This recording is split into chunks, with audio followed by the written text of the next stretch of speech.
जी नाज़रीन, मैं इस वक्त मौजूद हूँ सिटी डस्का में। सर्दियाँ हो और ड्राई फ्रूट की बात ना हो ये नामुमकिन है।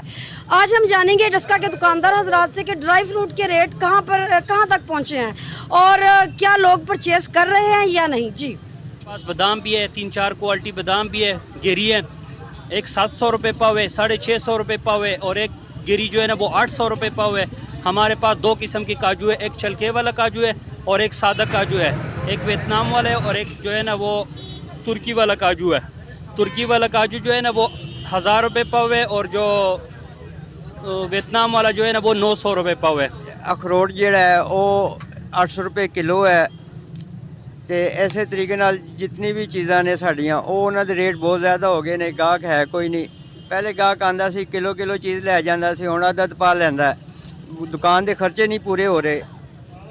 गिरियाँ बादाम दियाँ 250 रुपये और पिस्ता 3200 रुपये किलो वे। तो कम वेखो असी लिया के बैठे हैं माल। गाहक महंगाई है बहुत कम है।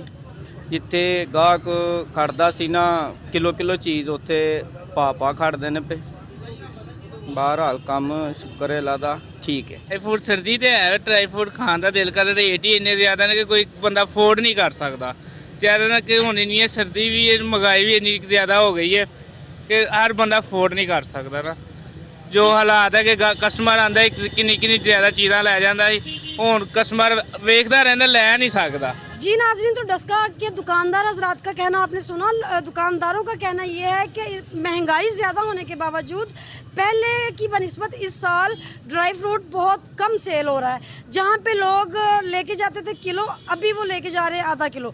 जो लोग आधा किलो लेके जा रहे थे वो लेके जा रहे हैं पाव। तो महंगाई ज़्यादा होने की वजह से सेल में कमी आ गई है। किरण चौधरी, वश न्यूज़, डस्का।